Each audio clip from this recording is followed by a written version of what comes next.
여러분, 건보료 폭탄이라 월급에서 7% 뗀다.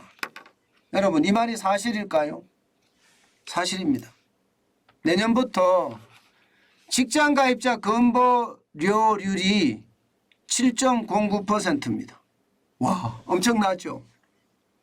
예. 내가 받는 월급에서 7.09%를 건보료로 뗀다는 거예요. 건보료로.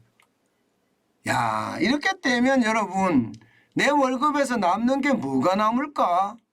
이게 건강보험료만 7.09% 뗀다고 이야기하니까요. 예, 건강보험료만 떼는 게 아니잖아요. 예, 뭐 산재보험도 떼는 거고요. 예, 산재보험 말입니다. 요 국민연금도 나가잖아요. 국민연금도. 예, 예, 국민연금도 나갑니다. 고용보험도 나가죠. 고용보험도. 그러면 여러분, 이게 만약에 4개가 다 뭐 7%까지 올라간다고 치자고요. 그럼 4, 7이 28. 준조세만 잘못하면 30% 정도 낼지도 모르겠습니다. 물론 이렇지는 않아요. 이렇지는 않지만 건강보험료가 워낙 많이 올라간다는 사실, 이거 충격적입니다. 실제로 한번 보실래요? 제가 점이 선이 되는 것도 보여드리겠습니다. 예, 점이 선이 되고 있습니다. 2017년에 6.12%였던 건강보험료율이 2023년 내년에는 7.09%가 됩니다. 진짜 빨리 늘어나죠. 진짜 빨리 늘어납니다. 2018년에는 6.24%가 됐던 것, 그리고 2019년에는 6.46%, 그리고 2020년에는 6.67%, 2021년에는 6.86%, 2022년에는 6.99%, 결국 2023년 내년에는 7.09%, 7%를 넘어섭니다. 문제는 여기에서 끝나는 것이 아닙니다, 여러분.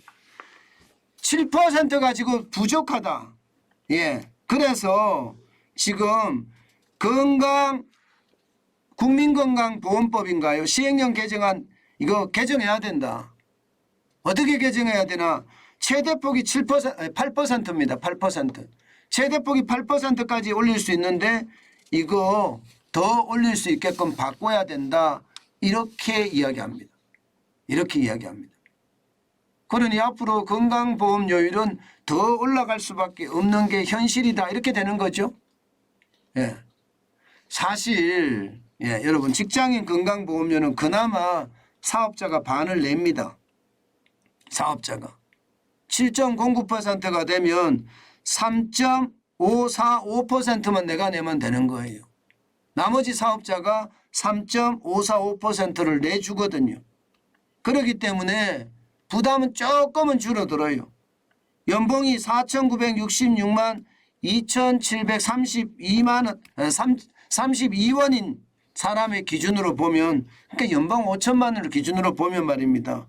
지금 2,690원, 14만 6,712원으로 2,069원이 늘어난다. 연간에도 24,828원이 늘어난다. 이렇게 이야기합니다. 이렇게. 뭐 적게 오른다는 이야기죠. 쉽게 말하면. 적게. 올해는 14만 4,643원이었는데 14만 6,712원으로 2,069원이 오른다. 야, 그런데 말입니다. 그런데 지역의료보험은요 또 다릅니다. 이게 부가점수당 금액이 현행 205.3원에서 208.4원으로 상향 조정된다고 하거든요.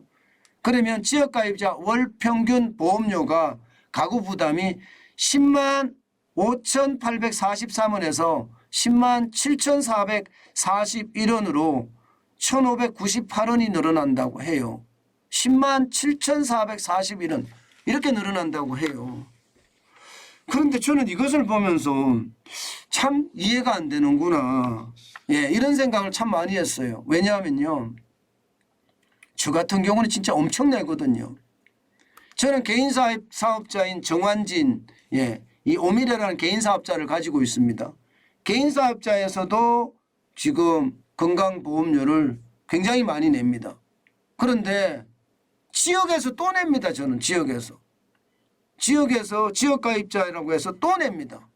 그러니까 2천만 원 이상 번다 이거죠. 2천만 원 이상 번다. 예, 2천만 원 이상 벌으면 지역가입자 또 내거든요.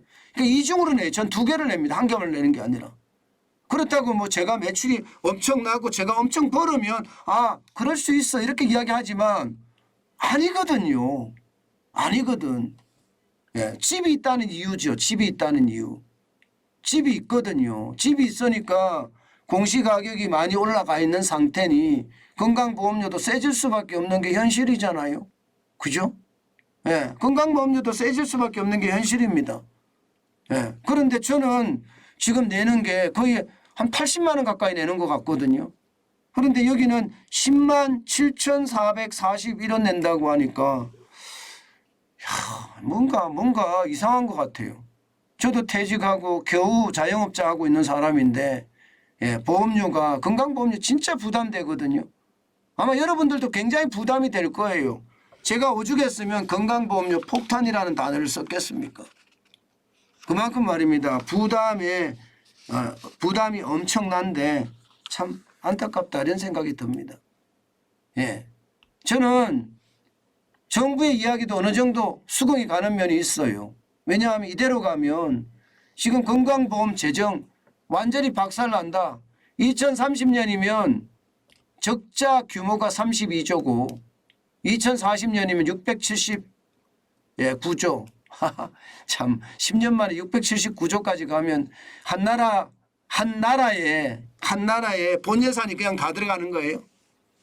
예. 내년에 우리 국가 예산이 639조입니다. 639조. 639조인데 건강보험 재정만 이렇게 들어간다는 것 참 아이러니하죠. 2050년 가면요. 2,518조랍니다. 2060년 가면 5,765조고요. 참 웃기죠. 그죠?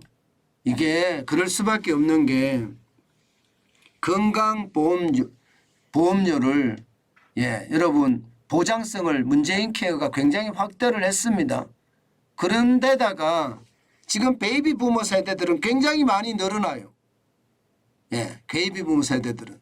반면에 지금 출산율은 세계 최저입니다. 그러다 보니까 이게 내는 사람은 점점 줄어들고 혜택을 받는 사람들은 점점 늘어나고 이렇게 되니까 뭐 박살날 수밖에 없겠죠. 저는 무조건적으로 이게 예, 건강보험료율을 올리는 거 이게 능사가 아니라고 생각합니다. 저는 윤석열 정부가 뭐 연금개혁 한다고 했으니까 건강보험료도 저는 개혁을 아주 세게 해야 된다고 생각을 합니다. 특히 말입니다. 이게 저는 병원에 가는 횟수별로 건강보험료율이 많이 달라졌으면 좋겠다 생각을 해요. 많이 아프면 많이 내고요. 그만큼 적게 아프면 적게 내고요. 대신에 예, 이게 예, 적게 가면 그만큼 혜택을 줘야 될 거 아니에요.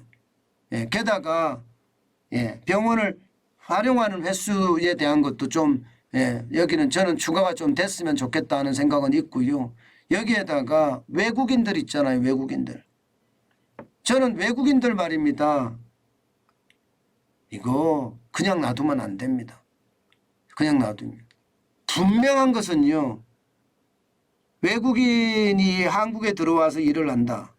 그러면 그 외국인한테는 건강보험료 혜택 줘야 되겠죠. 여기 우리나라에서 일을 하니까. 예.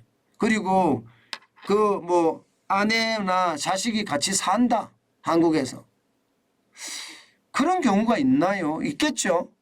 예. 그런 경우는 어떻게 해야 될지 저도 야 이게 말이 될까? 이게 우리나라 국민도 아니고 예, 사실 우리나라에 사는 사람이거든요.